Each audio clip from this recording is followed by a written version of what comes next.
have gutted healthcare. Also mayor of West Sacramento. My family does dictatorship, and I never thought that I'd see the rise of a dictatorship in this country. I did not give in. I said, no, it's more important, the health of California, and I stood up for it. We got one shot, one chance, really. We're going to begin this afternoon with our opening statements from our candidates. We are going to begin with Ms. Babb Tomlinson. If you would like to start us off, you have 90 seconds. Thank you. Hello, this is a beautiful room. It's good to see everybody. It's just amazing to be in Placer. My name is Lauren Babb Tomlinson, and I'm running in the California 6th District. I get to take a point of privilege of my 90 seconds to say Happy Mother's Day to all the moms, future moms, grandmas. Hopefully you all got your cards and flowers ready to go for tomorrow. But I'm a mom. I'm a former union organizer, and I'm the Chief Public Affairs Officer for the largest Planned Parenthood in the country. And I'm running because Donald Trump and the Republicans absolutely gutted healthcare with the big ugly bill. 5 of my clinics closed, and I watched over 20,000 patients lose access to care, to family medicine, behavioral health, and prenatal care. So I'm running because I know what it's like to not have health care. I know how hard it is to raise a family. My daycare and childcare is more than my mortgage. When I go to the grocery store, I cringe because my 15-month-old is eating me out of house and home with blueberries, raspberries, blackberries, you name it. So when we talk about affordability, I feel it. And every hardworking family is feeling that squeeze. So I'm running because we need a new generation in Washington that's actually gonna push past the status quo, work across the aisle, and get things done. That's what I've done in my career, and I would not be up here if I thought that I was not the best candidate to do it. We need leaders who aren't afraid, who are bold, who don't take corporate cash, and know how to actually show up and get things done. So I'm honored to be in this space with you and hope to earn your vote. Thank you. Dr. Pan. Thank you. It's great to be back here in Placer County. My name is Dr. Richard Pan. I'm a pediatrician. I'm an educator and actually represented South Placer County in the state legislature. In fact, I'm a child of immigrants. When I grew up, I didn't see people who looked like myself or my family in elected office. But when 2010, when I ran in a so-called safe Republican seat with more Republicans than Democrats, including South Placer County, I ran and I won. And I want to be sure that that areas like Placer County had good representation from someone who's going to deliver.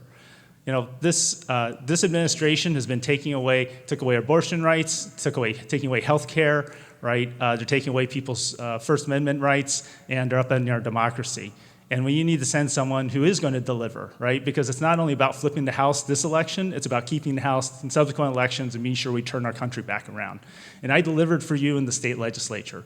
When I was in the state legislature, I worked to be sure that we got more people health care. In fact, 4 million more Californians got health care during my time in the state legislature, where I helped lead the implementation of ACA. We need to make health care more affordable. Right? I actually authored legislation that to have the state provide $11 insulin now. In fact, that's actually a key platform plank for the Progressive Caucus in Congress right now, is to be sure we get those medication costs down. I also work on the State Healthcare Affordability Board, be sure we bring down the cost of healthcare. And I also work to be sure that in terms of being sure we fight for immigrants. So I look forward to Thank you very much, Dr. Pound. Mr. Vandenberg. Well, Placer, it's been a long time getting to this day, hasn't it? It is very nice to see so many friendly faces in this room. If I look a little bit more disheveled than usual, that's because I just came straight from a canvas right here in your beautiful town. My name's Tyler Vandenberg. I'm a 7-year veteran of the United States Marine Corps. I was a Jeopardy champion. I am a proud Great Society Democrat. The Great Society was Lyndon Johnson's program of Medicare, Medicaid, expanding Social Security, the NEA, school lunches, building the Great Society metros, and most importantly right now, civil rights and voting rights. I believe that I have 3 pillars to my campaign. They go like this. Pillar number 1, it is time we hold Trump accountable. I do not believe in working across the aisle with this Republican Party. I mean to walk some of them out of here in orange jumpsuits for the rest of their lives. But I also know that we have to build a better future. That means Medicare for all, homes every generation can afford, a green new grid, better transit, protecting Social Security long into the future. And I want to ensure that we make America safe for everyone in our communities. That means our immigrant neighbors by breaking up ICE, everyone in our LGBTQ plus communities, for women to have the right to vote and privacy in their health care protected, and for folks of all faiths, colors, creeds, and backgrounds. I very much look forward to your questions today. Thank you all for being here. Thank you very much. Mayor Guerrero. Well, good afternoon, everybody, and thank you for convening this wonderful event. Fellow Democrats, I'm Martha Guerrero, Mayor of West Sacramento. This is on my third term, also a public servant of 25 years. You know, it's just incredible to have you here as Democrats. You have this opportunity to have a Democrat serving in your district. I've been working in canvassing since I was 16 years old for Democrats. I'm also a Yolo County Democrat Central Committee member. I am committed to making sure we get a Democrat representing you here in this district. So proud of the fact that we do have a good group of candidates here, and so excited to see the energy that is coming out from all of you to make sure we get the best representation. I'm running because as mayor and a public servant of the safety net, I've seen it completely dismantled. Healthcare is going to be threatened. We're not Medicare and Social Security. Those are all things that are important to all of us.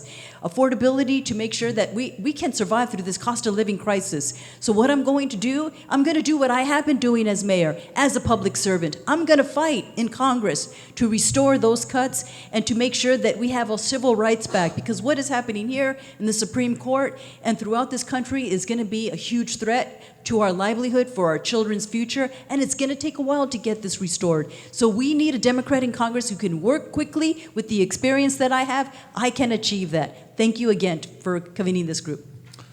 Thank you. District Attorney Ho. Good afternoon. My name is Tin Ho. I'm the District Attorney of Sacramento.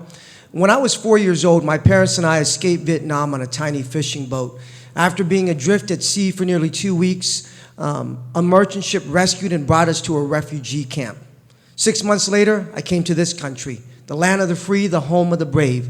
And after 20 years after coming to this country with nothing but the clothes on our back and not understanding a word of English, I graduated from law school and became a prosecutor. I've spent 25 years in the courtroom fighting for the voiceless, the vulnerable, for victims. I'm running for Congress because I want to take the fight from the courtroom to Congress, to fight for our democracy against the cronyism, the chaos, and the corruption of Donald Trump, to fight for working families who are being crushed by the cost of living, and to fight to make sure that everyone in the community feels and are safe, including our immigrants who are being illegally snatched off the streets by ICE. I know the law. I've enforced the law. In Congress, I would defend the rule of law by holding this administration and all their cronies accountable. I believe in the promise of America: opportunity, freedom, and second chances. My story of being a refugee to district attorney to running for Congress is a symbol of America. And I know that brighter days are ahead for our country, but we can only get there together. Thank you, District Attorney Ho, and thank you, candidates, for your opening statements. We are now moving on to our first round of questions, where candidates will have 60 seconds to answer. Starting with Dr. Pan. Dr. Pan, in the past 16 months, not only has the issue of affordability for Americans, which seemingly put Trump into the White House, has not been resolved, but many of the policies pushed by the Trump administration and accepted by the MAGA Congress have worsened. Additionally, many of the cuts from the One Big Beautiful Bill Act passed in the summer of 2025 are slated to go into effect only after the 2026 elections are completed. These cuts are likely to further drive prices up for Americans. What will you do to restore affordability across many sectors, including housing, healthcare, transportation, food, and consumer goods, as possible? Sure. 60 seconds is a very brief time to cover that, but let me just say that, first of all, we got to roll back what Donald Trump is doing to raise prices for people, right? The unconstitutional war that's driving up our gas prices, $6 plus per gallon that I see. Basically, the tariffs that have driven up the cost of food, actually, and fertilizer and housing. Also in terms of healthcare as well. And by the way, I should mention, affordability was not a problem that just showed up under this administration right now, right? It's an ongoing problem. That's why I'm proud to be endorsed by labor unions, right? And I'm the labor candidate. I have the Labor Federation, many of the labor unions supporting me because they know I'm the person who's going to fight for working families. I'm the person who understands that while our economy has grown, and you constantly hear in the news, oh, look how great our economy is, that a smaller share of that's going to working families, right? We need to be sure that actually more workers can be represented by unions and have collective bargaining so that we can, I voted to increase the minimum wage, right? And then we need to be sure we fight to be sure that we keep those costs under control. That's why I serve on the Healthcare Affordability Board, to be sure that we put a cap on the amount of money that healthcare is costing. Thank you. Thank you very much, Dr. Pan. Mr. Vandenberg, what would you do to restore affordability across as many sectors as possible? So I think with affordability, it's one of those yes and questions. We have to try an all of the above solution. Everything is expensive in our state. Housing is expensive, gas is expensive, electrical bills are expensive, unless you're lucky enough to be on SMUD or Roseville Electric, in which case they're less bad.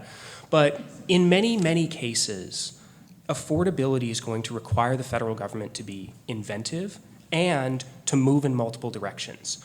This is one of the fastest growing areas in the state of California because it's one of the last places people can afford to buy a house. Building houses that every generation can afford has been the engine of our middle class prosperity. We are going to have to bring back federal dollars, federal loan guarantee programs, and preferential mortgage programs for our nurses, firefighters, teachers, first responders to ensure they can live in the communities they serve. Yes, we are going to have to stop the war in Iran. I hope to talk about that a little bit later. Yes, we are going to have to wind back the tariffs. Yes, we are going to have to wind back the big beautiful bill, but we are going to have to do even more than that to guarantee an affordable future long into coming decades. Thank you very much, Mr. Vandenberg. Mayor Guerrero, what would you do to restore affordability across as many sectors as possible? Thank you. With 60 seconds, I'll get to the point. What we have to accomplish is repeal H.R. 1, get healthcare back and restore all the healthcare in through Medi-Cal and CalFresh. What we are seeing is a deeper cut in CalFresh, restore that, because putting groceries, food where groceries are being spent on the table of those who can't afford it will help all of us. In order for us to be able to afford housing, we need to have additional rental subsidies. Those living on the edge need that additional support. We have to when we repeal that, we will have the funding. When we end the war, we will have the funding. When we repeal the tariffs, we will have the funding to accomplish all of that. These are the policies that this Congress should have taken already, but haven't. And when we have the House back, we will accomplish that. In addition to that, taking care of child care education, making sure our public schools are well funded, and Medicare for all, if I haven't mentioned that, we have to have that. And we also need to stabilize Social Security in increasing the cap of those that are paying in. So those are the actions I would take. Thank you very much. District Attorney Ho, what would you do to restore affordability across as many sectors as possible?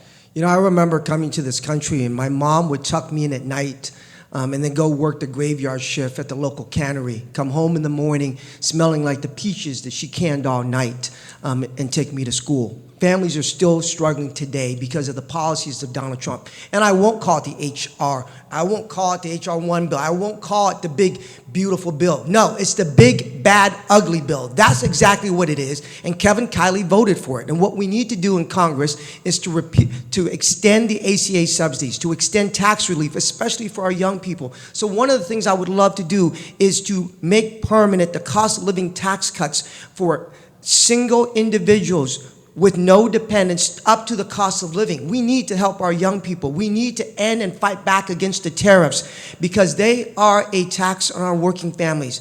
We have to do everything we can on workforce housing development so our teachers, our first responders can address and live where they work. That's what we need to do on that level. Thank you very much. Ms. Babb Tomlinson, what would you do to restore affordability across as many sectors as possible? Well, given how unaffordable my life is, this is going to be a real top priority. I'm coming in with some friends. I'm endorsed by the Congressional Black Caucus PAC as well as the Congressional Progressive Caucus PAC. So those caucuses are doing fantastic works to lower the cost of living. My number one on day one is childcare. This generation is paying more for childcare than any other generation has. And so we've got to put a limit on that to make sure that families can work and make sure their kids are okay. We also need to make sure that we have lower grocery prices, making sure that AI is not changing grocery prices in neighborhoods to make it less affordable to eat. And I agree that we really need to have Medicare for all. Some people up here don't support Medicare for all, and they won't tell you that, but look at the money they take. And we need leaders that know that healthcare is a human right and will actually show up, vote to make sure life is more affordable and get things done. And that's what I'm about, solutions. Thank you very much. Moving on to our next question. Mr. Vandenberg, during this campaign, every candidate on this stage has declared themselves a fighter. This is a necessary but not a sufficient condition to defeat Trumpism and to prevent a political system built on competitive authoritarianism from becoming our norm. Aside from fighting back against the onslaught of corruption and authoritarian power grabs, we must also have an aspirational vision for the future of democracy. What concrete ideas do you have to strengthen our democracy, and how will you as a first-time Congress member work towards implementation of those ideas? What a wonderful question. Thank you. Okay, this is where pillars 2 and 3 of what I'm running on are super important, right? It's important to have a forward-facing vision of what we can be as a country rather than what we are against as a country. Here's what that means to me. The better future that we are going to build is a future where nobody goes bankrupt because they got care at a hospital, where nobody is uncovered by health insurance, where no one is worried about their health care or their costs of doing so. We're going to build a future where everyone can afford to buy a home. We are going to have to pass new civil rights, voting rights, and equal rights amendments through the Congress. The time is now. We are watching what the Republicans are doing, ripping all of these rights away, trying to wind us back to the 19th century. We have to build that better future and hold Trump accountable at the same time. We have to do both because the American people will never, ever believe in us ever again if all we do is go and fight with Trump all the time and have no solutions for the problems that they are actually feeling. And that's such a huge part of why I'm running. Thank you very much. Mayor Guerrero, what concrete ideas do you have to strengthen our democracy, and how would you as a first-time Congress member work towards implementation of those ideas? Thank you. With my experience of what I've accomplished in the U.S. Conference of Mayors is to organize a bipartisan group of mayors and at the county level to organize county officials to work collaboratively to put more pressure or to remove people from office that are not going to deliver for their constituents. We need to hold congressional members accountable. And through that, we can hold the Supreme Court justices accountable because they are not defining the true values of what they're there for. They are reversing, like the Voting Rights Act, they are reversing policies that have provided our civil rights. And there we need to hold them accountable as well by making sure that we do, like we look at making sure that we have an oversight and authority so that we are not having corrupt judges up there. In addition to that, we need to organize the people, which is what I've done, so that we can ensure that our voice is heard. And through all of those levels of government, we can have a Congress that is delivering for the people. Thank you very much. District Attorney Ho, what concrete ideas do you have to strengthen our democracy, and how will you as a first-time Congress member work towards implementation of those ideas? So how do we fight against the corruption, the cronyism, and the chaos of Donald Trump? First and foremost, I've tried nearly 100 cases in my career as a prosecutor. If you want to subpoena, investigate, and build a case and hold people accountable, I am your fighter to do so. One of the first things that I would do is investigate Kristi Noem, who gave out a $200 million advertising campaign to a company that was formed 10 days beforehand that was associated with her married boyfriend. Let's talk about corruption and cronyism and going after them, going after ICE and those that are corrupt. But we also then need to build a solid basis to help rebuild our country. And what do I mean by that? I have been endorsed by the carpenters. I've also been endorsed by the plumbers and pipe fitters, the largest building trade in the area. And what we need to do is reinvest in workforce development and get people the job and the economic development in the community to build the community from the ground up and the infrastructure here. And I will fight for working families and those policies that support it. Thank you. Thank you very much.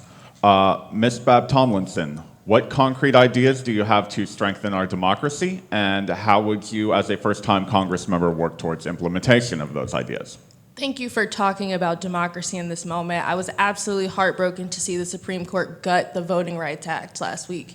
We literally lost the protection that would keep the minority-majority seats in the South, which means approximately 30% of the members of color no longer have seats. So this is a direct attack on our democracy. They know how powerful we are, and I'm a little surprised that no one has mentioned the Voting Rights Act, John H. Lewis Voting Rights Act, as something we need to pass on day one, because if we don't, we have no democracy. And so in this moment, this is my generation's civil rights movement. My ancestors' grandfather died, blood, all to vote. And what are we going to accomplish is actually passing legislation that gives people the right to vote. We need to take away ICE from Donald Trump being at voting stations and intimidating people, because what they want to go back to is poll taxes. What they want to go back to is women not voting. What they want to go back to is white landowners being the only people that make decisions in this country. And we will say hell no to that, and I will be the first vote for the John H. Lewis Voting Rights Act.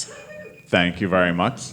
Dr. Pan, what concrete ideas do you have to strengthen our democracy, and how will you, as a first-time Congress member, work towards implementation of those ideas? Well, I appreciate the fact that we're here in Placer County, because when you elected me to the state legislature at the time, California was in the news about being ungovernable, right? We had a budget deficit that seemed like we could never get past. We were making severe cuts to services for the most vulnerable. And when I got to the legislature, when I left, we got a $30 billion reserve, right? We fixed that. I delivered on getting people. I got increased funding for childcare and education. I passed new civil rights laws to protect immigrants. The reason we have our ballots now in the mailbox is because of laws that I voted for in the state legislature, to be sure everyone had access, could vote, right? That's what people are going to expect. They want someone who's going to deliver in Congress, right? Not just promise stuff, but actually deliver. And that's what I did for you in the state legislature, and that's what I'm going to do in Congress as well. We need to show that when we control the House, that we're actually going to make things happen, not just promise things, but make things happen. Thank you. Thank you very much. So on to our third question. This will go to Mayor Guerrero. 65% of American voters support a Medicare for All system. H.R. 3069, the Medicare for All Act, would eliminate most for-profit insurance plans and guarantee health coverage for everyone. The bill provides comprehensive benefits, including hospital and doctor visits, prescription drugs, mental health care, substance abuse treatment, reproductive and gender-affirming services, as well as dental, vision, hearing, and long-term care. Currently, 53% of House Democratic Caucus has signed on as co-sponsors of H.R. 3069. My question for you is, do you sponsor this legislation, and will you sign it on as a co-sponsor when it's reintroduced next year?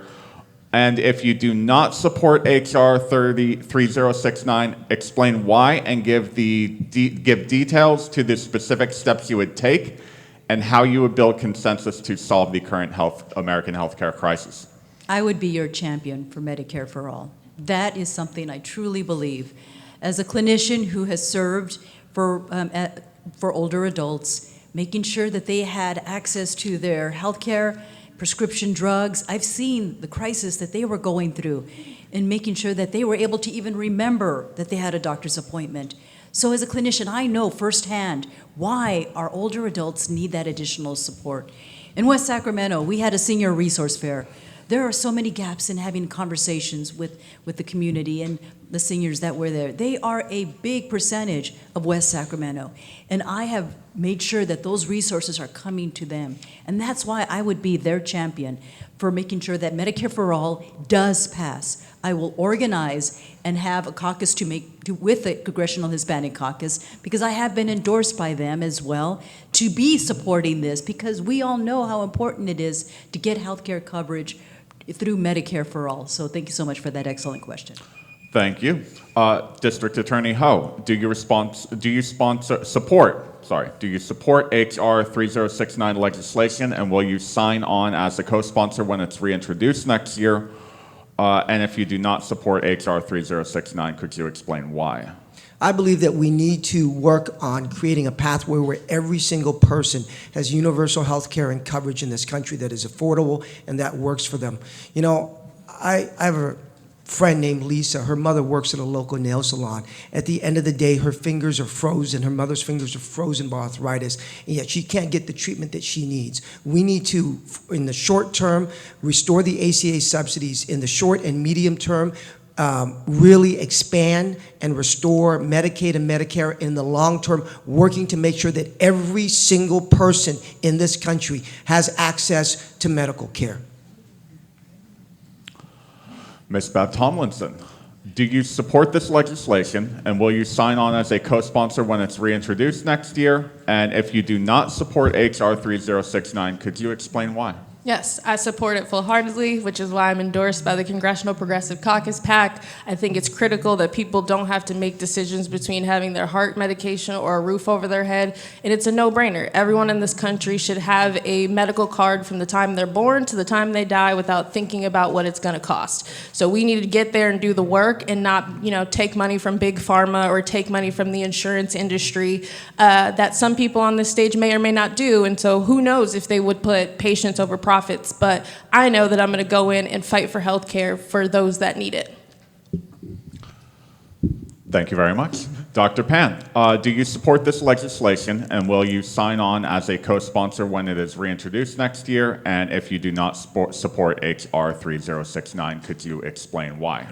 So healthcare is a right, and I believe that we need to get toward universal healthcare. In fact, even before I served in the state legislature, I worked to create a not-for-profit to get children healthcare coverage, including Placer County was part of it. It was a 5-county initiative. We helped 65,000 children get healthcare coverage. When I got into the legislature, as chair of the health committee, I worked on being sure we passed health insurance reforms and implemented the ACA.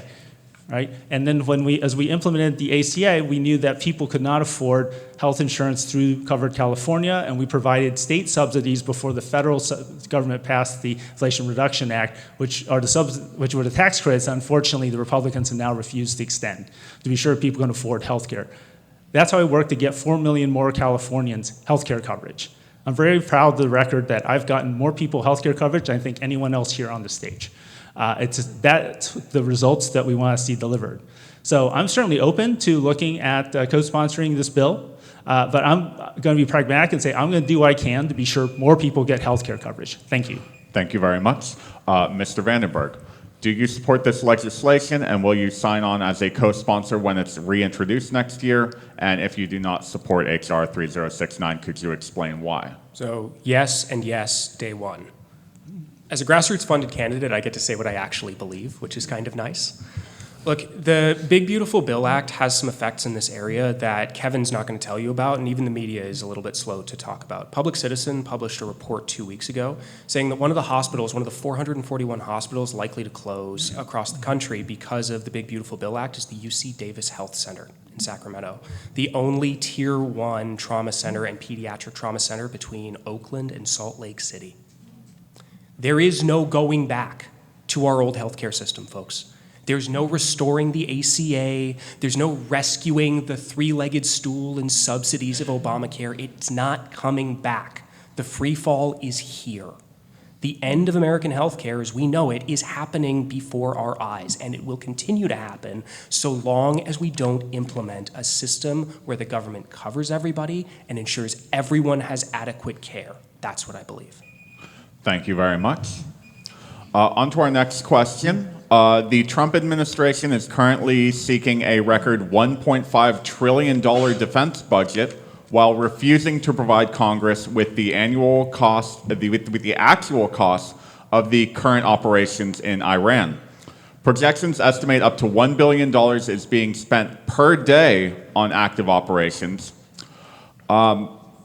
District Attorney Ho, given that this war lacks congressional authorization, will you vote to block any funding?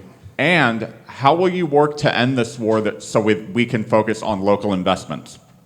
So first of all, I always want to support our military, our families, our friends, our fellow citizens that are in our military, making sure that they have the benefits and the pay both while in service and while out of service. But at the end of the day, we need accountability with this administration. We've now gone past the 60 days in terms of authorization of this war, and Congress is not standing up to Donald Trump. And we need to make sure that Congress is a co-equal branch of government, along with the judiciary and the Supreme Court. But each of these two other branches have not stood up sufficiently to Donald Trump. And we need to make sure that there is accountability in how our taxpayer dollars are spent. So yes, we need to hold Trump accountable And we need to make sure that we do it by way of hanging on to the purse strings of the administration so that they can't just use our taxpayer dollars to go ahead and fund whatever project they want to do. Thank you very much.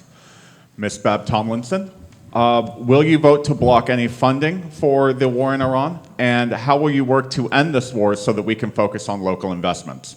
Absolutely. I mean, I'm the anti-war candidate. As a mom, I'm just devastated by all the human suffering I'm seeing across the globe. And, you know, I do have a toddler at home, but we also have a toddler in the White House. And so having some experience with toddlers, you got to give them some ground rules, right? And we need to be the Congress that uses the power of the purse to get this administration back in check. And we need to be creative about how we do it, right? How do we move resources around? How do we play their game better than them? And so we have got to stop getting distracted from the fact that this president said he'd rather spend money on defense and war than childcare. We don't have money to pay for childcare for hardworking Americans, but we can spend billions of dollars a day across the globe, make it make sense. And so I will hold every single person in this administration accountable, and we will be looking at where they're spending their money and finding ways to claw it back, because defense is important, but the American people come first. Thank you very much. Dr. Pan, will you vote to block any funding for the war in Iran? And how will you work to end this war so that we can focus on local investments? I appreciate that. I'm the pro-Constitution candidate. I'm also a pediatrician who works with families to help them take care of their toddlers. I will say that, first of all, the Constitution very clearly states that it is Congress that has the power to declare war. While the president may be the commander-in-chief, it's Congress. And basically, this military action is a war. Let's be very clear.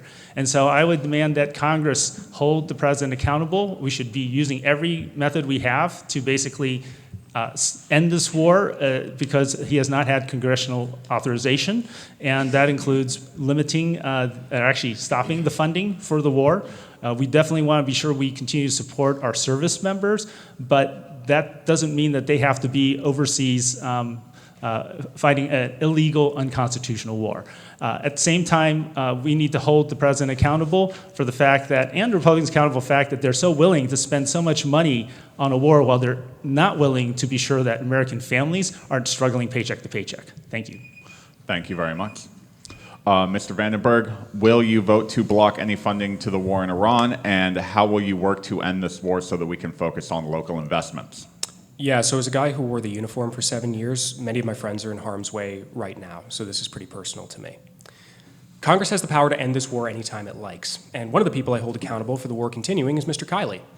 Because in 1973, the United States Congress passed something called the War Powers Resolution. The War Powers Resolution says that if you commit U.S. troops to battle for more than 60 days, you require congressional authorization, and the Congress may, at any time before or after those 60 days, direct the president to withdraw U.S. troops from any conflict around the globe. With no standing authorization of use of military force or declaration of war against Iran, the Congress can, by simple majority at any time, direct the end of the Iran war. The last time this came up for a vote, it failed in the House, 219 to 212, and guess which side Mr. Kiley, Mr. Independent, was on. The important thing to know is that Congress has a willpower problem to end the war in Iran, and I gotta tell you, if there's anything that you might know about me, it's I don't have a willpower problem to stop the president. Thank you very much.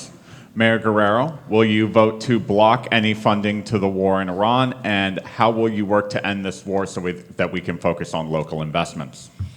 What I see Trump doing is creating chaos and also stirring that up with his Twitter account in creating chaos out abroad, and our service members are in harm's way. So we do have a crisis out in Iran with the people out in just exposed to this situation.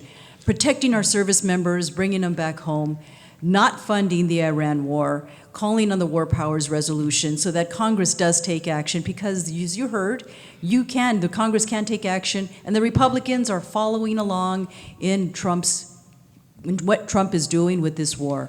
We need to take that action in Congress. We need to hold our Republican congressional members accountable as well, and letting them know that how many people from their district are in the war.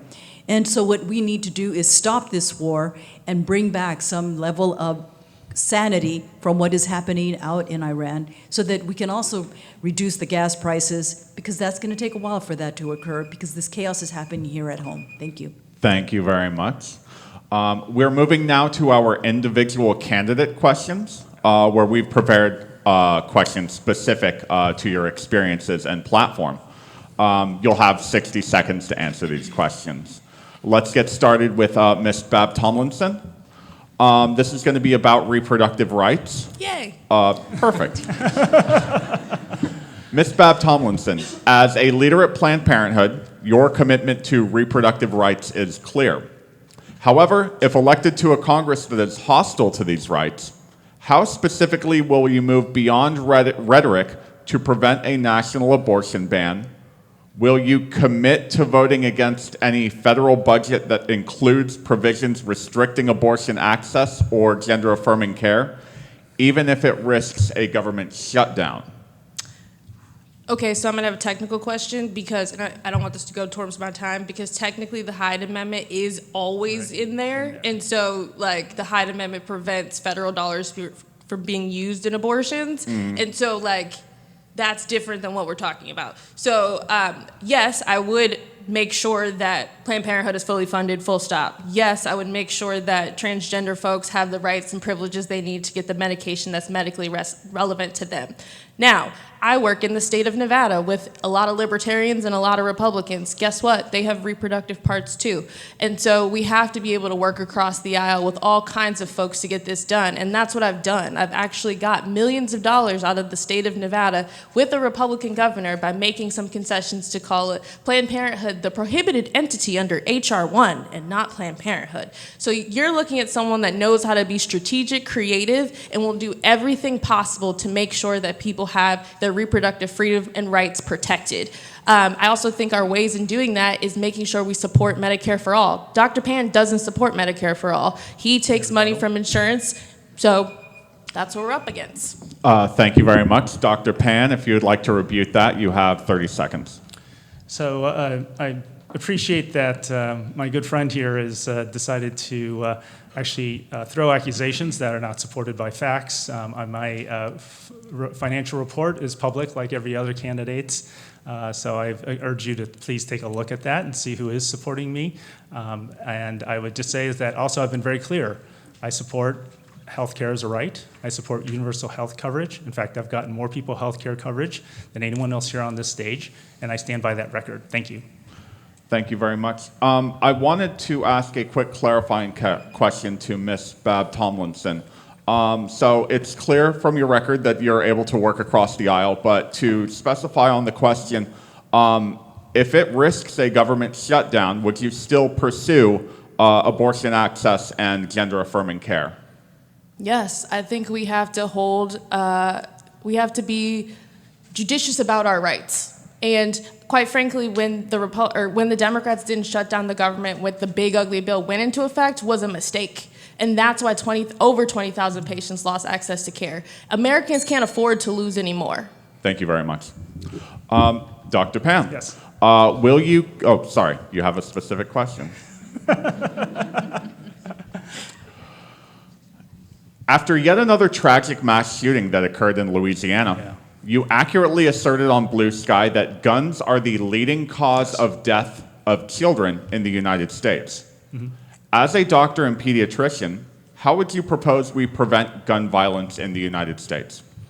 Well, there's a lot of things we need to do to prevent gun violence. In fact, in the California State Legislature, I voted for many bills to be sure we limit access to guns while still protecting people's Second Amendment rights. Unfortunately, we're bumping up against the federal judiciary, who is, unfortunately, I think, taking a erroneous view of the Second Amendment, but we're going to continue to fight for that. So that includes things like being sure people have universal registration of guns, banning assault weapons, right? We need to be sure that people are held accountable for safe gun storage. We need to be sure that, for example, here in the state of California, we have a list of people who should not be holding guns, and we have red flag laws. In fact, I actually authored a bill that was supported by both the Brady campaign and the NRA about being sure we get guns out of the hands of people who shouldn't have them. Okay, so I can work across both sides to make things like that happen too. And so we need to end the scourge of gun violence. So thank you. Thank you very much, Dr. Pam. Mr. Vandenberg. Hello. Worldwide electricity from clean, renewable sources is surpassing fossil fuels as other countries are racing to build more solar and wind capacity. Last year, more than a third of the world's electricity came from renewables for the first time, and it's rapidly increasing. The world is surpassing the US in both technological advancement and development. Our failure to embrace renewable technologies is exacerbating the affordability crisis by raising the price of utilities and gas, along with eliminating the EV tax credit. Mr. Vandenberg, how do you propose we keep America competitive in the race for reaching 100% renewable energy?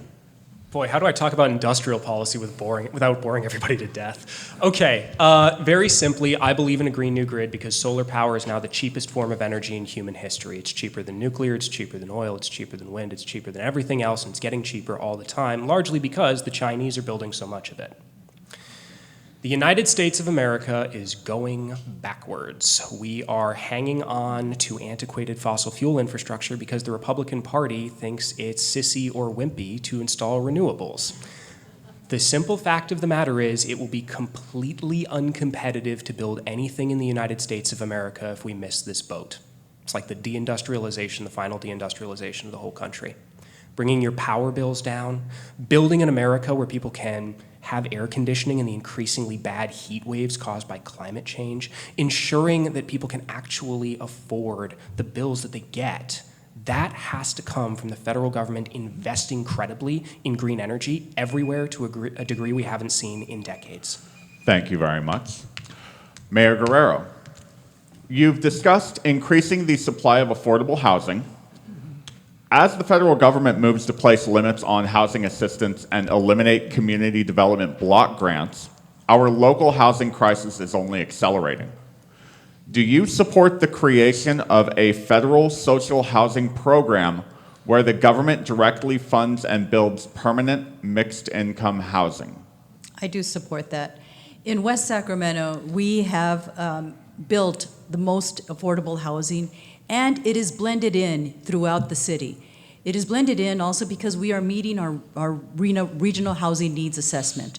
We do have to make sure, and I've worked competitively with our neighborhood housing, our legal neighborhood housing folks, to take a look at our entire city, to integrate affordable housing throughout our city. And we've accomplished that goal. We are making every developer who comes in to have 10% inclusionary housing. And so from that, we've been able to draw down additional funding. As being a pro-housing designated, we lower our impact fees so that that housing can be built at a lower cost.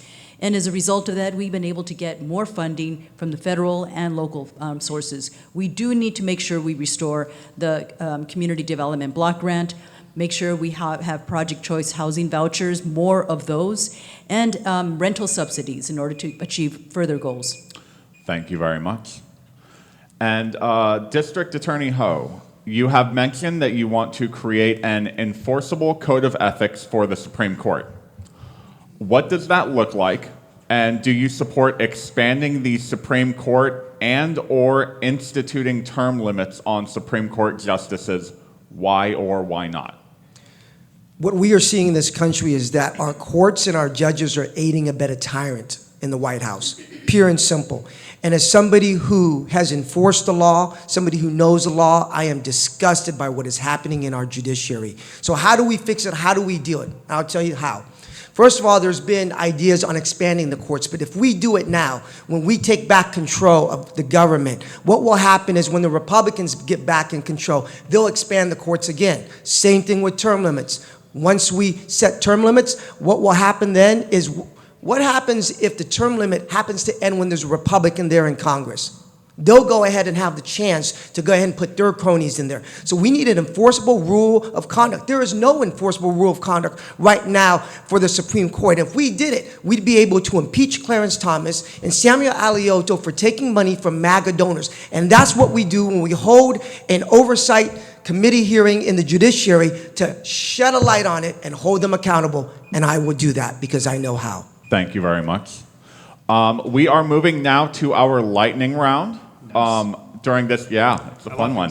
We can get through a lot of material. Let's go. During this round, candidates will be provided with a yes or no question and given 30 seconds to respond. We're going to be starting with yourself, District Attorney Ho, and then moving to the right. Thank God. I'm going to reverse card. Let's go. I think it's right. Thank goodness it starts over here. All right. Question number one. This question comes from Susanna of Roseville. Kevin Kiley, a notoriously difficult individual to locate. Let's get a round of applause for that introduction, please. Round of applause, everyone. Great introduction. Good job, me. Kevin Kiley, a notoriously difficult individual to locate, has avoided in-person town halls and constituent meetings for the past 2 years.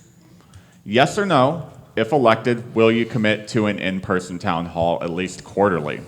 110%. I'll tell you this, that when I became the DA, I actually held town hall meetings in different parts of Sacramento. I even had somebody that we put away in prison for committing some serious crimes, and he came to the town hall meeting. Afterwards, we shook hands. Politicians forget this.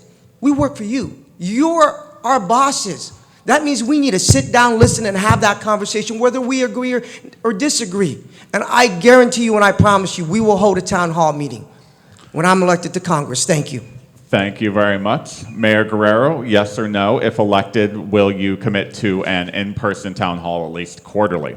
Absolutely. As mayor, I've held town halls. As a result of one town hall, for example, I've learned from the community members about a pool that was removed, and now we are restoring an aquatic center in that part of the community because it is the most underserved, underinvested part of the community. It is going to be a $63 million investment.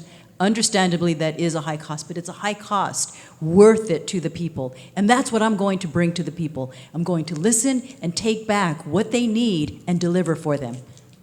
Thank you very much. Mr. Vandenberg, yes or no, if elected, will you commit to an in-person town hall at least quarterly? Yes, absolutely. Part of the reason Kevin's not showing up to town halls right now is he looks terrible. It's like looking at Eeyore. This guy he's not having a good time. The thing about this is a willpower problem for your member of Congress, right? They'll make all kinds of excuses about, I'm on the East Coast, I'm in Washington doing important business. Folks, I just finished a master's degree in Cambridge, Massachusetts, which I commuted back from every single week to be here 4 days a week to campaign. I don't have that problem, and I look forward to continuing that cycle in Washington. Thank you very much. Dr. Pan, yes or no, if elected, will you commit to an in-person town hall at least quarterly? I do commit to having in-person town halls. In fact, when I was in the state legislature, I did. I have to admit that RFK Jr.'s followers came to crash several of them, but we still continue to hold them. And I'm counting on the people who attend to tell them to sit down and be sure I am able to answer questions from my constituents as well. Thank you. Thank you very much. Ms. Babb Tomlinson, yes or no, if elected, will you commit to an in-person town hall at least quarterly? Absolutely, and let's do it once a month. But I would also say that as a former union organizer, it's important to make sure that our town halls are accessible to all. So making sure that we have the appropriate translations, making sure we have the appropriate ADA setups, and making sure that if people want to come and join us virtually, we'll make sure we're technologically savvy to do that. So looking forward to continuing to engage and build community with all of you. Thank you very much. For this next question, we're going to start with you, Mayor Guerrero. This question comes from Jeff of Rocklin. In many primary races across the country, Democrats have pledged not to accept corporate PAC money to signal their support for campaign finance reform and show voters they are not beholden to special interest. Yes or no, do you accept corporate PAC or special interest PAC money, such as APAC, Big Pharma, fossil fuels, or insurance? I have not accepted any corporate PAC or any of the other PAC funding. This is a grassroots campaign. It is very difficult to fundraise under those situations and to get the message out that who you stand for is what the community stands for. My values are the people's values. As a social worker, I've integrated and tried to learn so much from all of you, and I strongly want to hold on to those values. So I will continue that and make sure that the funding that I get to get the message out is from this grassroots, from the people that believe in what what we all stand for, what my values are as well. Thank you very much. Mr. Vandenberg, yes or no, do you accept corporate PAC or special interest PAC money? No. No corporate PAC money, no insurance PAC money, no fossil fuel money, no APAC money, none of it. I'm actually 100% grassroots funded, and I'm actually supported by many of the faces that I see in this room. So thank you, like PBS, I guess. Look, politicians show up in Washington bought and paid for because it's the easy button. Until we get campaign finance reform, we have to show our principles and wear them on our sleeve, and I'm proud to do so. So I don't accept corporate PAC money of any kind. Thank you very much. Dr. Pan, yes or no, do you accept corporate PAC or special interest PAC money? I'm proud that I actually have the largest number of grassroots donors of anyone else in this campaign. I think my record in the legislature shows that I'm willing to take on those corporate interests, right? That's why we have medication at $11 insulin, and we took on the pharmaceutical companies. We took on big oil by setting climate change goals, some of the most aggressive the most aggressive in the whole country, and I supported that. So there's many things that I've done to show that I'm free of corporate interests, and again, as I said, my financial report, I urge you to take a look at it. Thank you very much. And Ms. Babb Tomlinson, yes or no, do you accept corporate PAC or special interest PAC money? No, and I'm the only candidate endorsed by End Citizens United because they actually looked at my records and saw that I didn't take Chevron or Big Pharma money and would never. It's important to me that I'm beholden to you all as regular individual and not special interest. And so if a career politician tells you that they haven't taken Chevron or Big Pharma money, you should take a look and see if that's actually true or not. But I hold that endorsement from End Citizens United and will continue that when I go to Congress. Thank you very much. District Attorney Ho, yes or no, do you accept corporate PAC or special interest PAC money? Well, I believe in transparency and accountability when it comes to finance laws. And what I can tell you is that we need to build a large coalition within the party. And I've built it, for example, with labor and special interests. The carpenters have supported me, the building trades in particular, the plumbers and pipe fitters, because they represent the values I believe in, which is protecting reproductive rights, protecting workers and labor, and protecting our environment. And I will continue to do so. Thank you very much. This next question is going to start with you, Mr. Vandenberg. Okay. A recent Gallup poll showed that less than half of all registered Democrats approve of Democrats in Congress. Much of the dissatisfaction has been aimed at congressional leadership. Yeah. Yes or no, will you support the continued leadership of Hakeem Jeffries? No. No, God, no. Are you kidding me? No, look, the Democratic Party is mistrusted because we're doing a bad job. We're sitting here with a guy who's been convicted of, 34 felonies, and we somehow lost and can't hold him accountable with our current tactics? I get it, we're in the minority, but it's time to change. This is why I believe there's no value in this playing the bipartisan reach across the aisle game any longer. It's time to show steel, it's time to fight, and I want a leader who reflects that. Thank you very much. Dr. Pan, yes or no, will you support the continued leadership of Hakeem Jeffries? I think the reason our party is suffering is we have not delivered for the American people, right? People are still struggling paycheck to paycheck. We are seeing that this president is running roughshod over the Constitution. So certainly I will demand that we have leaders that are going to ensure that Congress actually exerts its full constitutional powers. That includes declaration of war, that includes taxation against tariffs, that includes over appropriations as well, in terms of limiting ICE and other types of things. And that's the expectation I will have for anyone I vote for leader. Thank you very much. Ms. Babb Tomlinson, yes or no, will you support the continued leadership of Hakeem Jeffries? I think it's really important to understand how Congress works, and I've had personal conversations with Leader Jeffries, and I like what he is trying to do with the party in terms of what we need to do next, which is infusing the next generation of leaders who are going to be dealing with what happens in this country. We can't keep electing the same type of politicians who go along with the status quo and think it'll all work. There's a reason that Speaker Emeritus Nancy Pelosi worked with Hakeem Jeffries in the leadership. And I think if we want to be efficient as Democrats and not fight amongst ourselves, we need to be focused on getting things done. Thank you very much. District Attorney Ho, yes or no, will you support the continued leadership of Hakeem Jeffries? You know, I've personally met with and talked to many members of the California Democratic delegation and the leadership. And I think what is really important is that we need to work together instead of working against each other. Because united, we can beat Donald Trump, who is the true threat to democracy. Together, we can defeat Kevin Kiley. And that is really the goal and the focus here, to defend democracy. And I'll continue to do so. And we need to focus on that. Thank you very much. This next question is going to be directed at Dr. Pan. Yes, I'm sorry. We did not. I'm sorry. That's okay. My mistake. Oh, no, Mayor it's okay. Guerrero, yes or no, will you support the continued leadership of Hakeem Jeffries? I think I would take a close look at the leadership once we have a House that is fully, we have the majority back.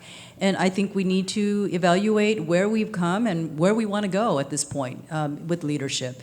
So I would keep an open mind and see how we can work together and work more strongly as a party so that we can achieve the goals that we need to achieve in restoring the democracy that we saw stripped from us. Thank you very much, and my apologies for almost That's skipping okay. you. Now we're ready for the next question. Dr. Pan, yes or no, if you do not make it to the top 2 after the primary, will you commit to endorsing and supporting the top Democratic candidate? Yes. I mean, basically, look, we need to flip the House.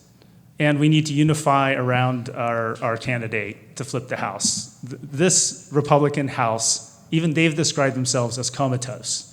And certainly Kevin Kiley is part of that. As much as he may pretend to be independent, he's still being supported by the Republican leadership. If you look at his finances, he's still being supported by them.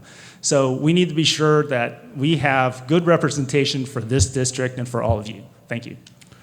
Thank you very much. One moment. Ms. Babb Tomlinson, yes or no, if you do not make it to the top 2 after the primary, will you commit to endorsing and supporting the top Democratic candidate? I'm honored that they would want my endorsement. I'm just a mom who cares about politics. So yeah, I would. And I think that what I would ask is that we look critically at voting rights in this country and we take it seriously on day one.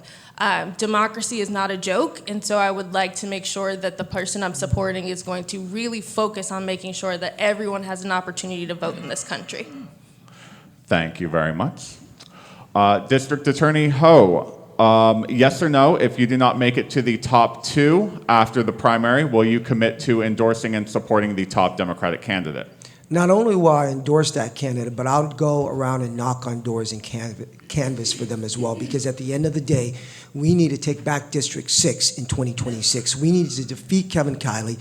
We need to take back the House of Representatives and our democracy, period. Thank you very much.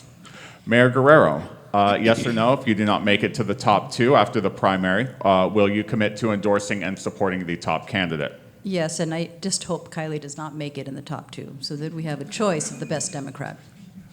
Thank you very much. And Mr. Vandenberg, yes or no, if you do not make it to the top 2 after the primary, will you commit to supporting the top Democratic candidate? Yes, I think anybody on this stage in front of you would be a good representative, and I look forward to backing whoever your choice happens to be after the primary. Look, I've been running to be your representative since long before Prop 50. I've been in this 10 months now. And the one thing that I want most of all is to watch Kevin cry on TV as we send him home. I am so excited for that day. I hope I get to be the one to do it, but if it's not me, I will be there to make sure that it happens either way. Thank you very much. Okay. That does it for our yes/no questions. So we are moving on to our audience questions. Candidates we're going back to the 60-second format. So you'll have 60 seconds to answer these questions. Let's get started with Ms. Babb Tomlinson. Our first question comes from Aaron from Roseville. Aaron asks, climate change has already impacted reliability of water resources in California. At the same time, expertise in our federal scientific organizations have been gutted. How can we restore scientific expertise in federal service? Well, science is definitely real, so we start with that, sadly. We have to restore the cuts to the EPA, and we have to restore sort of the grants that allow us to do the important climate resilient work. I'm the only candidate endorsed by the California environmental voters, and so I understand what is important to make sure that we're focused on our future. I already have a son with asthma, and so we've got to hold polluters accountable to make sure that we have the resources it takes to be able to invest in the science that keeps our climate strong. Because regardless of your Democrat, Republican, 80 or 8 or 2, we all live on the same planet. So we've got to take care of it, and I think the most critical thing we can do is pay attention to the money. If someone on this stage has taken money from Chevron or Big Oil, I really have questions about what they're going to do to make sure our climate is preserved and protected for the next generation. Thank you very much. Dr. Pan, climate change has already impacted reliability of water resources in California. At the same time, expertise in our federal scientific organizations has been gutted. How can we restore scientific expertise in federal service? Yes, well, actually, my father was worked for the federal government when I was growing up. He's an engineer. He actually worked at the Department of Energy, addressing things like acid rain.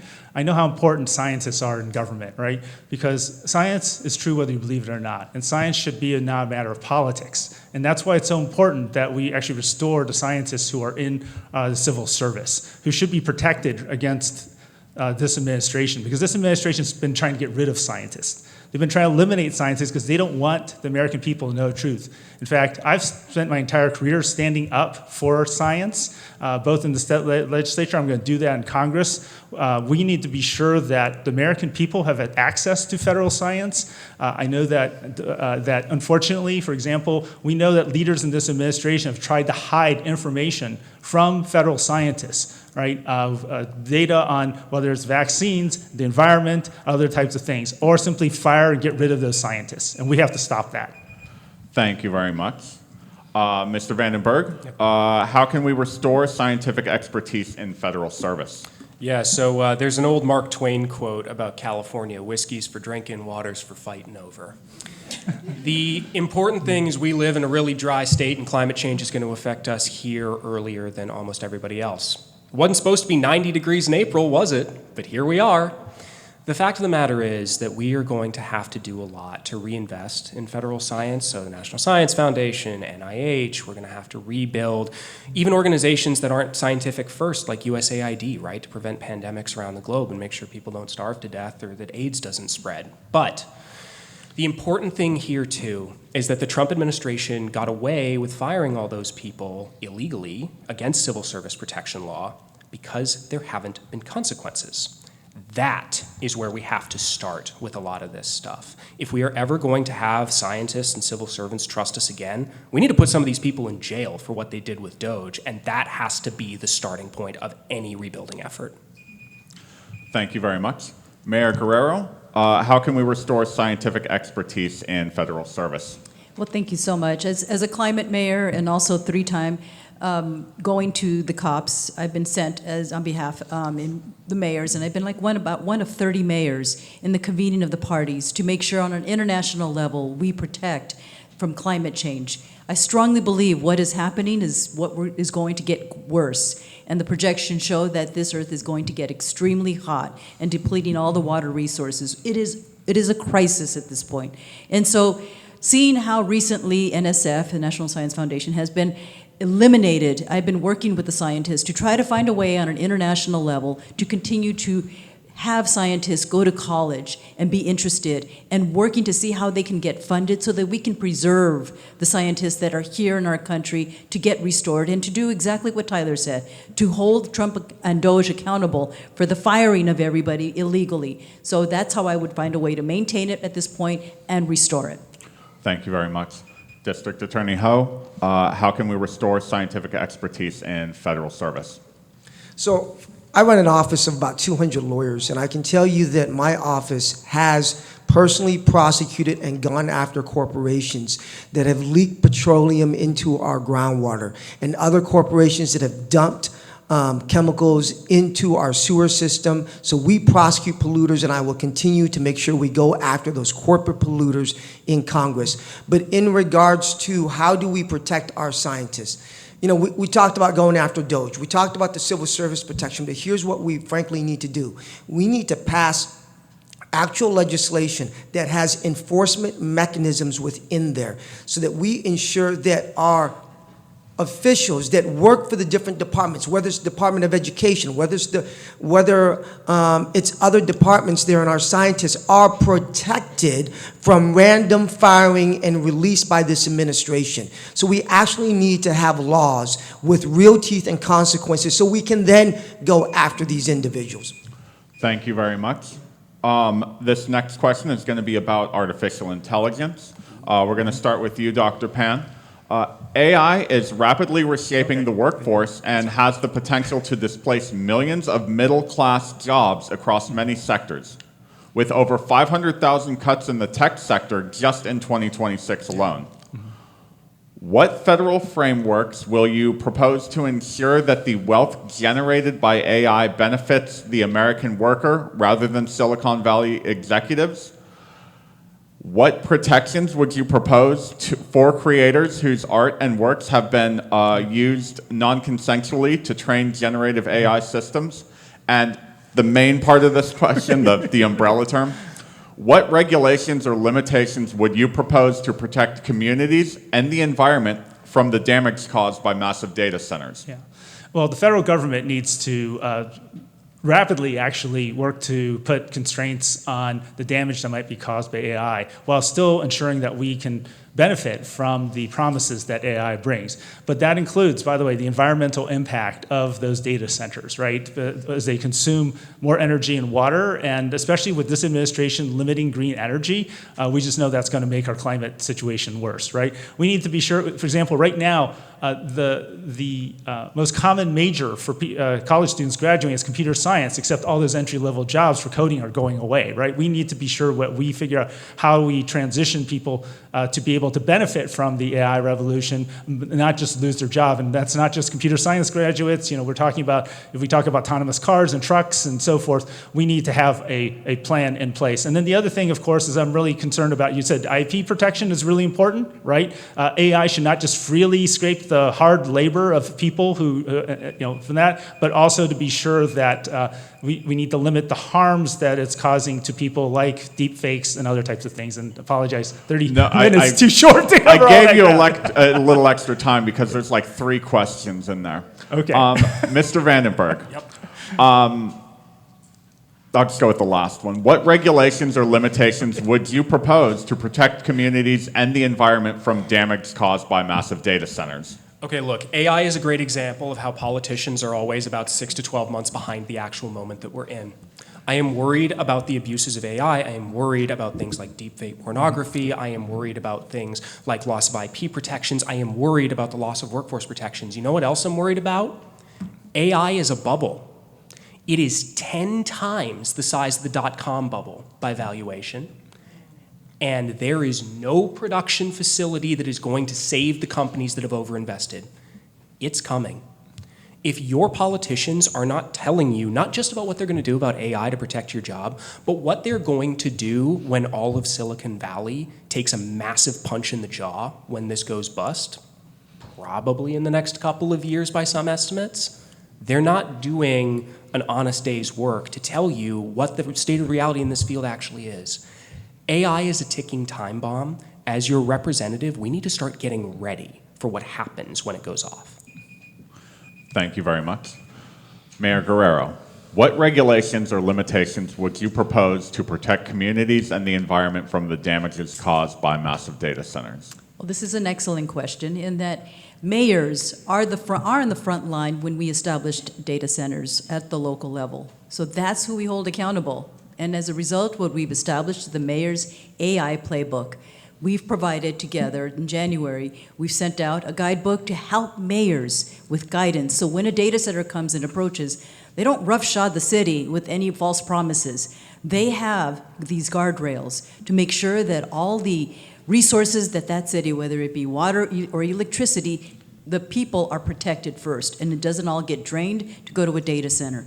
In looking at what we need to do, we need to establish more of that at the federal level so that we can protect local communities, whether it be counties, the unincorporated areas. There are ways to be able to work both together, but it has to have guardrails and protections for the people that are accessing the same resources. Thank you. Thank you very much. District Attorney Ho, what regulations or limitations would you propose to protect communities and the environment from damage caused by massive data centers? I want to go back to the original question that you posed to Dr. Pan, because my philosophy when it comes to AI or any technology, there are benefits to it, but we must always put people first. People first. That includes making sure that we protect our environment against water, against fuel, against the heat and the chemicals that come with any new technology. And also make sure that we protect our children as well. Right now, what we're seeing is chatbots talking to children in a sexual manner. What we're seeing is the production of child pornography, and there is an actual law in California related to that. And my office was the first to prosecute an artificially created child pornography case as well. And we also want to make sure that we find ways to protect jobs, environment, and people. We must put people first in every step of the way while also embracing innovation, but people must always come first. And the federal government, we should be able to take a lead on that. Thank you very much. Ms. Babb Tomlinson, what regulations or limitations would you propose to protect communities and the environment from the damages caused by massive data centers? The federal government is going to play an extreme role in regulating AI. It's growing fast, and we need to really take a look under the hood of what this means for our country. And so I would be a part of a task force, right, where we bring in labor unions and we bring in innovators to say, how do we make this work for the future? As it relates to data centers, the people that need to be involved are the people in the community. And so we need regulatory practices that allow the community to have full input about what is going on in their backyard before decisions are made.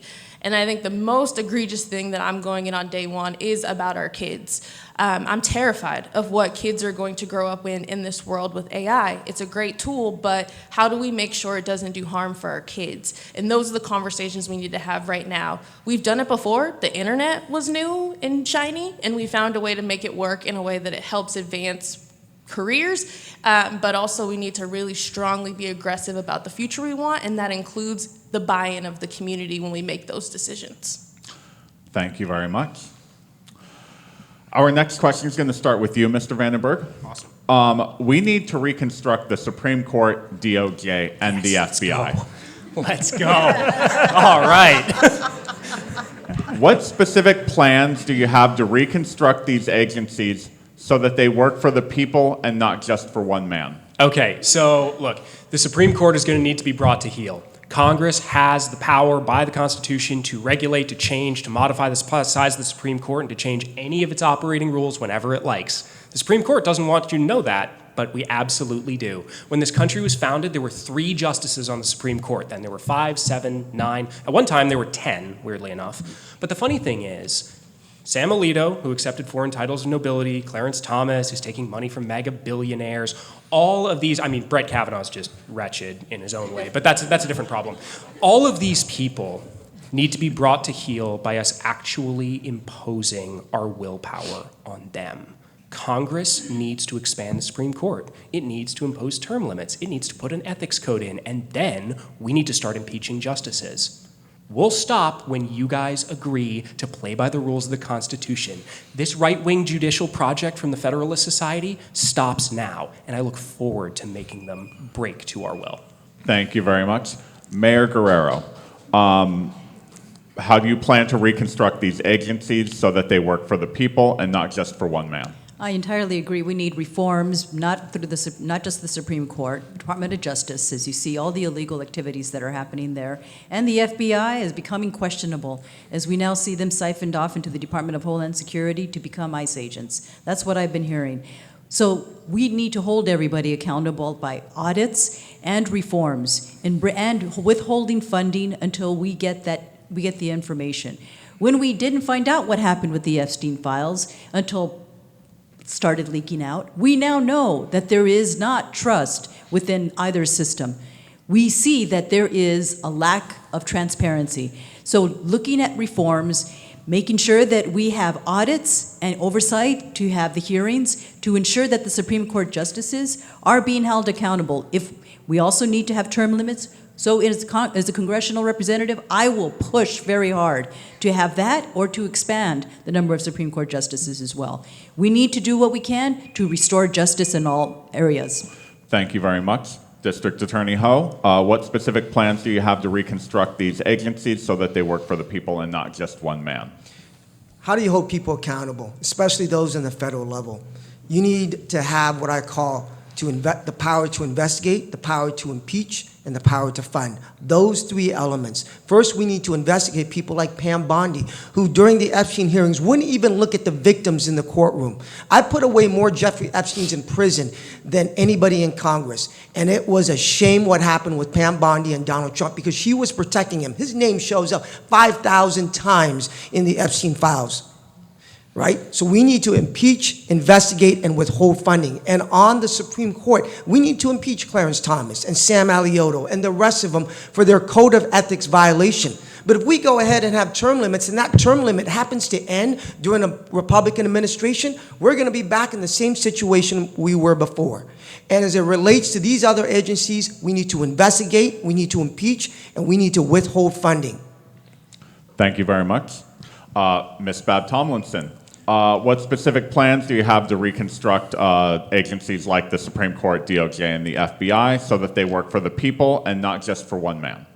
So for specific agencies, I think we need to fight fire with fire a little bit. And so if DOJ doesn't understand how to do the job of the Department of Justice, we take it out of the cabinet and we put it in the direct lines of Congress. You now report to Congress, right? And we got to be creative in how we do it. We also can use pieces of legislation already on the books, like the Impoundment of 1974 Act, really nerdy of me to know that, which restricts the amount of money that the president can use without direct control from Congress. So there are levers that we can use. We just have to have the political muscle and the willpower to move past the status quo and get creative. Because one thing we know about this administration is they know how to do bad things incredibly quickly. So Democrats better get butts in seats, get creative, and start making government work for people, because that's what we're there to do. Thank you very much. Dr. Pan, what specific plans do you have to reconstruct these agencies so that they work for the people and not just for one man? Yeah, well, first of all, we need to be sure we have someone who's ready day one in Congress, who has experience to be able to hold this administration accountable. That includes Supreme Court reform. I think we've talked about several here, and I think we need to be sure that people understand that the federal judiciary is actually an independent branch of government, not a partisan tool of MAGA or of one party. The other thing is that we need to increase protections. Think about what they do is they get rid of the people who actually are going to stand up for justice, right? And so they need more protections. We talked about scientists. We're talking about also lawyers and prosecutors in the Department of Justice. The good ones, unfortunately, are being driven out, right? We need to be sure they have more protections. And then, yes, we need to hold the leadership accountable. Congress needs to exert every tool it has in the constitutional toolbox to hold us accountable. When we flip the House, and we need to be sure we make sure that happens. Then the House of Representatives, and hopefully we also have the Senate on our side, needs to hold this administration accountable and needs to press on all fronts to be sure that the constitutional powers, the ones that are actually written in the Constitution, are actually exerted. That includes the power of appropriation, right? Limiting appropriations, as well as other powers as well. Thank you. Thank you very much. This next question is going to start with you, Mayor Guerrero. How will you put public health first in this new RFK Jr.-driven landscape in which measles is thriving, there's a post-COVID lack of trust in medicine, vaccines, and science being out of control? The wording's a little off on that. How do you plan to, how can I put this? How do you plan to reinstitute trust in the medical establishment? Well, yes, RFK is just a mess. You know, what has happened there has just taken us back so that there is no trust. Of course, why not? Who would trust that? You know, what we need to do is have a representative there who has the experience, who understands the conditions of those that have medical needs, to fully fund that area with proper outreach, education, access to preventive care, whether it be vaccinations, whether it be regular checkups, to ensure that access to care is not only in the primary care physician setting, but also through community clinics, through mental health care as well, as we don't see that, and substance abuse treatment. There are so many facets, so many areas that there is a stigma, that we need to break that stigma and do proper outreach and education, which has been woefully underfunded and has just gotten worse under this administration. Thank you very much. District Attorney Ho, how do you plan to reestablish trust into the medical field? First of all, we really need to establish funding. Funding in regards to health care, in regards to the ACA subsidies, in regards to Medicaid, Medicare. But we also need to fund our scientists and our higher levels of education. You know, we have seen this in other countries. If you want to destabilize the democracy, what do? You go after the higher level of education, whether it's college, whether it's high school, whether it's our teachers. They're under attack. And the reason why they're under attack, if you destroy the basis of higher education and scientists, that's how you take out a democracy. And we've seen this with the Trump administration. Let's take a look for a moment. The toddler, the tyrant that we have in the White House when it came to COVID talked about injecting bleach into the system in order to get rid of COVID. I mean, that's what we're getting. We need to take back the narrative. I mean, he probably thinks you could, you know, cure any sort of disease with just spraying some Windex on the body, right? This is what we're dealing with, the ignorance that is coming from the top, and we need to change the narrative on that and fight back. Thank you very much. Ms. Babb Tomlinson, how do you plan to reestablish trust in the medical field? Well, I think it's really hard because everyone has their own experience with medicine, and so we first have to stop the misinformation and disinformation that is rampantly running around and really get people the facts where they are. I think COVID was a great opportunity for dollars directly infused in local communities for health navigators and for people that you know to tell them why it was important to get the health care that you need. And so for government to be trusted again, government's got to work for people. They've got to feel like their government is going to allow them to have low prescription drugs. They've got to feel like there's a possibility for them to continue to have medical coverage, because what this administration has done is created a public health crisis by design. We can do better. And so how do we get them to trust us is to show that government can provide those resources. And like I said, everyone deserves a medical insurance card from the time they're born to the time they die, and it shouldn't cost an arm and a leg to do that. So if we deliver on Medicare for all, people will feel empowered to trust the government to make sure they are safe, healthy, and well. Thank you very much. Dr. Pan, how do you plan to reestablish trust in the medical field? Well, certainly we need to call out this pro-disease, pro-cancer, pro-lower life expectancy administration led by Donald Trump with RFK Jr. You know, when we had a measles outbreak that began in Disneyland, I worked to raise our immunization rates. In fact, we haven't had an outbreak of measles that size since then, despite large measles outbreaks in the rest of the country. RFK Jr. came personally to Sacramento twice to oppose my legislation, and I beat him both times. His followers came and they assaulted me on the street. They threw blood at me from the Senate chamber. They didn't have facts on their side. They had to work on bullying and intimidation. That's what this administration does, and I did not give in. And we passed those laws. And that's why we are safer now here in California than the rest of the country where Donald Trump and RFK Jr. are having sway. That's what I'm gonna do when I go to Congress. We're gonna call out this administration, and we're gonna be sure we protect the American people. I've done it before, I'm gonna do it again. Thank you. Thank you very much. Mr. Vandenberg, how do you plan to reestablish trust in the medical field? Well, I mean, a particularly appropriate question given the hantavirus stories that we're starting to see in the news all over again. Look, we have a medical problem in this country because we don't have Medicare for all, we don't have universal health insurance. I agree with all of that. But what we actually have when it comes to vaccines is an information problem. You want to know how we get vaccine trust back up? It's time to break up Fox News. It is time to use federal antitrust law to absolutely punish these people for what they did to us during COVID, for what they did to us since COVID.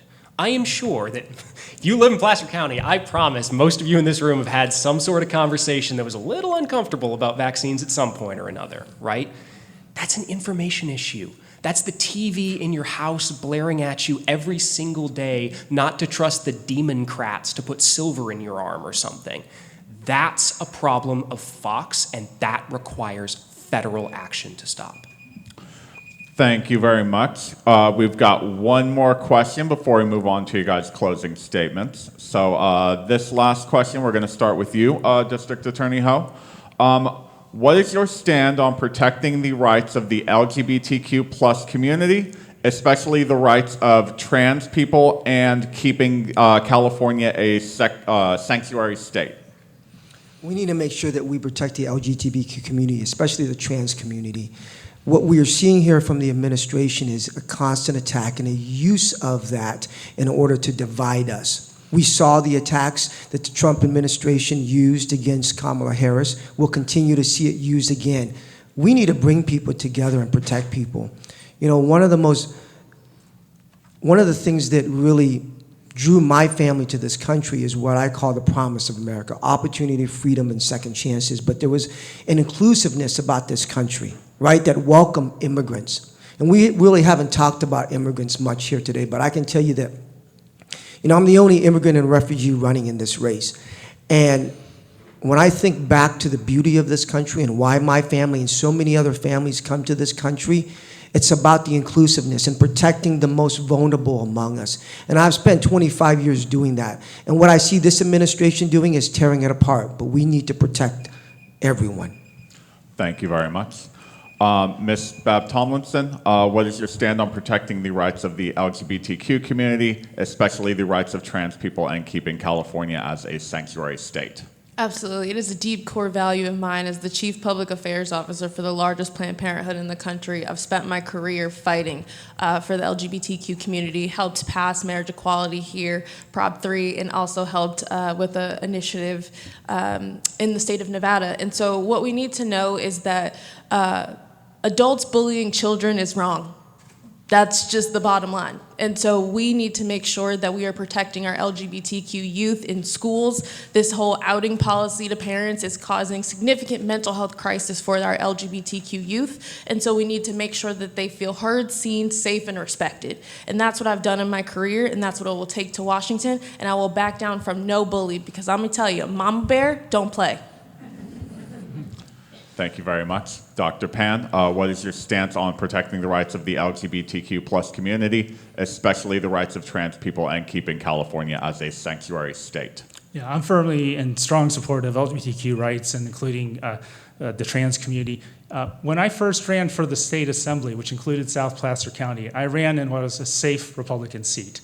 My main opponent was Andy Puno, the author of Proposition 8. And in fact, that district had voted for Proposition 8 just 2 years prior. And when I ran and I beat Andy Puno, I did not back off from my advocacy for LGBTQ rights and reproductive rights. It would have been easy to do so because that's necessary to win in the seat. I didn't do that, and I still won. That's the kind of courage that you're going to be sending when you elect me to Congress, right? And when I was in the state legislature, I continued to stand strongly for LGBTQ rights. That's why I'm endorsed by Equality California, because they know I'm the fighter who's not going to give in, right? And that's why when I'm in Congress, I'm be sure that we keep government out of the exam room. We keep government out of the exam room. And everyone should have access to all the care they need, that, for example, including reproductive rights, abortion care, and gender-affirming care. Thank you. Thank you very much. Mr. Vandenberg, what is your stance on protecting the rights of the LGBTQ plus community, especially the rights of trans people, and keeping California a sanctuary state? Yeah, so I'm very proud to have been clear about this from the very beginning. We need to ensure that America is safe for everyone in our LGBTQ plus communities, including our trans kids and trans adults. Look, here in Placer County, we have problems with certain people getting a little up in arms about this, maybe rhymes with schmally schmandriata. But the fact of the matter is that what the Republicans are doing with our trans kids is they are trying to define who gets to be a person and who doesn't, who gets full rights and who doesn't. And whenever we compromise on an issue like that, we have already lost all the other issues, because they will pull it inwards and inwards and inwards over and over again. And I defy anybody to look in the eyes any of our trans neighbors, or trans kids, and tell them that they are not exactly as beautiful and deserving of rights as the rest of us, of any background or of any identification. Thank you very much. Mayor Guerrero, what is your stance on protecting the rights of the LGBTQ plus community, especially the rights of trans people, and keeping California a sanctuary state? So this is personal for me. My brother is gay, and he always wants me to share that story. He grew up with two sisters, older and younger than him. We're a Hispanic Catholic family. Very difficult experience seeing what he has gone through. And for that, and not only that, I continue to work in a HIV and AIDS clinic to see those that are gay that are now struggling today with getting access to medical care so that they can retire and they can continue to live their lives healthy. We need to reduce those costs. That's why I've been endorsed by the Yolo Pride Democratic Caucus, Evan Minton, who also tried to get his reproductive rights by transgender affirmative care. And so that's why I'm endorsed, because I support the LGBTQ plus community and transgender rights, because as Tyler said, when you start moving the goalposts, it doesn't stop. So we need to protect everyone's rights and respect everybody. Thank you. Thank you very much. Our final round this afternoon will be the closing statements. Similar to the opening statements, you'll be given 90 seconds to provide your final thoughts. We're going to be starting with you, District Attorney Ho, and the order will be moving to your right. People always ask the why question, right? When you run for office, why are you running for Congress? And when the why question is asked, I like to talk about the where. Where do I come from? Where are we as a country, and where should we be going? And so, where do I come from? As I mentioned, I was born in Vietnam and escaped when I was 4 years old on a fishing boat. Where do we go? We went to a refugee camp and then to this country, the land of the free, the home of the brave. My family fled a dictatorship. I never thought I'd see the rise of a dictatorship in this country. I never thought that I see our judges and our courts aid and abet a tyrant. I never thought that I see the people of our military used as propaganda for the tyrant in the White House. So I'm running for Congress because I want to take the fight to Congress so that we can fight for our democracy, to fight for working families who are just simply being crushed right now by the cost of living, and to fight to make sure that everyone feels safe, including our immigrants. As an immigrant and a refugee, I take that issue very personally. When Donald Trump and ICE wanted my office to help in their lawless raids, I said, hell no. We're not going to allow any county resources to help ICE in their lawless raids, and we need to hold them accountable in Congress. And I'm the fighter to do that. And how so? Because I've spent a career in the courtroom. I know how to investigate. I know how to build a case and to hold people accountable. But I also know how to work across the aisle. Whether it's on mail theft, whether it's on fentanyl deaths, whether it's on public safety, I've demonstrated that. We saw a reduction in regards to homicide death in Sacramento County by the largest amount that we've seen in 55 years. But at the same time, I've fought for working families as well, going after corrupt corporations, protecting workers by charging for the very first time a felony wage theft case in Sacramento. I'll fight for workers. I'll fight for our community in Congress. Thank you. Thank you very much. Mayor Guerrero. Well, thank you. I came into office because the unions asked me to stand up and fight for them in West Sacramento, because our firefighters, our police officers, our employees, their families did not receive health care coverage, and they had to pay out of pocket in order to cover their families' care. So I fought, and in the first year, their families got health care coverage after I got into city council.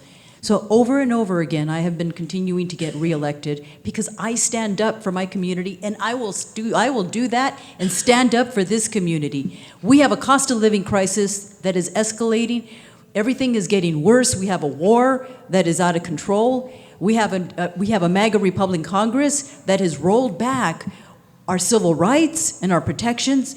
So what we have is a public safety issue, civil rights issues, and a cost of living crisis. And from my experience as mayor and as social worker, leading with compassion and change. And that's what I will accomplish as your representative in Congress. I will make sure that we continue what we've accomplished here and ensuring that the infrastructure, because I know that getting in and around is very difficult. Having safe roads, having protection from fire, and having FEMA coverage if a crisis happens. We don't have those protections today. So we need to ensure that everything is restored and that the government will serve you and work for you. And that's what I will continue to do, as I have been in direct relationship with my community. Thank you. Thank you very much. Mr. Vandenberg. Yeah, so I like to tell people I'm a Great Society Democrat, and I talked a little bit about that at the top. I've been running in this race for 10 months now. I got in to protect our public lands from Republican sale and to make sure that our communities were safe and better for everyone around us. I got a flattering piece of news not that long ago, which is that having brought back from nothing the term Great Society Democrat 10 months ago to describe myself, I got the distinct pleasure of seeing AOC describe herself as such 2 weeks ago. We are making waves out here in Washington, whether you know it or not. This race matters. And at the end of this race, we are going to have to send the right Democrat to Congress. Can we deal with Kevin Kiley? I know I can. Can we deal with what's going to happen after we beat him? Can we walk and chew gum at the same time? Can we hold Trump accountable with impeachment, investigation, subpoena, arrest? Can we build a better future with health care for everyone and homes people can afford and better transit and a green grid and a secure social security system? Can we make America safe for everyone in our communities, our immigrant neighbors, by abolishing and prosecuting ICE, for our LGBTQ plus communities, for women to have the right to vote, and protection and privacy in their health care, and for folks of all faiths, colors, creeds, and backgrounds? It's true, as mentioned earlier, we are going to need a fighter to do all of these things. And I gotta tell you, if you need a fighter, you could do worse than a U.S. Marine. Thank you for your time today. Thank you very much. Dr. Pan. Thank you so much for taking your time today. I'm the only candidate here with legislative accomplishments, and that's important because you're trying to elect who's going to go to Congress. I delivered for the people of Placer County when I was in the legislature, for the people in my district. That's why I'm the labor candidate. That's why I'm endorsed by the California Labor Federation, as well as labor unions representing nurses, teachers, firefighters, state workers, and many others, because they know that I don't just make promises, I deliver. I'm also the leading Democrat in the race. Numerous polls show this. And in fact, Kevin Kiley knows this. Go check out Kevin Kiley's website. You'll see there's a section where he basically sends a signal to his MAGA followers, to the dark money groups, that the person they need to attack is Richard Pan. Be sure Richard Pan is not in the primary, because he's my most difficult challenger in the general election. So you should go check out his website, where he has this, what's called the red box, the signal to the dark money folks, who they should go after, because I'm the only person that's listed there. We need to send someone who's going to beat Kevin Kiley and flip the House. We all rallied around Prop 50 so we could flip the House and hold this administration accountable. You know my record. I'm someone who's going to deliver for the people, because it's not just about flipping the House this election, it's about keeping the House the following election. I'm the person who's going to deliver, and I'm going to hold this administration accountable, and I'm the one Kevin Kiley's most scared of. Thank you. Thank you very much. Ms. Babb Tomlinson. You all have heard a lot today from a lot of people, so thank you for being here. I'm Lauren Babb Tomlinson, and it's simple. If you are fed up with the status quo and you don't think life is working for you and you're worried that your kids are going to end up on your couch because they can't afford to live where they grow up, then I'm your candidate. Because as much as we're talking about delivering, nothing is working. It is not affordable for families today. And so we have to stop playing safe as Democrats. We have to send people who have been on the front lines fighting Trump at Planned Parenthood, who have had death threats because of their work to protect health care. And I think that it's important that we move past career politicians into actual people who understand how hard it is for families. I'm not up here because it's fun. I'm up here because I have a 15-month-old son who's going to inherit this world, and he deserves the best. And so if that means I got to roll up my sleeves, go to Washington, and get it done, then that's what women do. I'm endorsed by Emily's List, Planned Parenthood, the Congressional Progressive Caucus, because I am the progressive in this race. I'm also endorsed by California Environmental Voters, and the list goes on, because people are tired of the same old thing. It's just not working. And in this moment, to fight Trump, we need real people that know how to deliver and show up, and that is what I hope to do. So I'm Lauren Babb Tomlinson, a mom, a former union organizer, and a Planned Parenthood leader, and I hope to earn your support. Thank you. Thank you very much. We have reached the end of our California 6th Congressional District Forum for May 9th, 2026.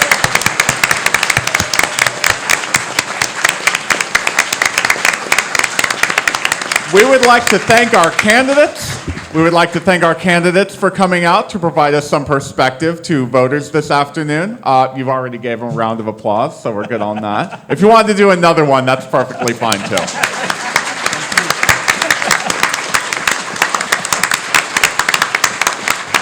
Additionally, we would like to thank Gold Country Fighting Oligarchy,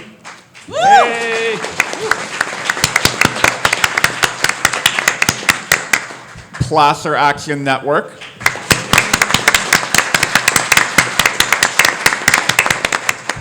the Roseville Area Democratic Club,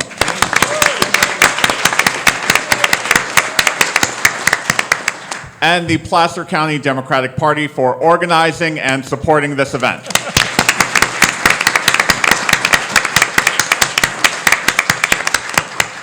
The primary election is June 2nd, and we hope that this candidate forum has helped you to make your choice at the ballot this election season.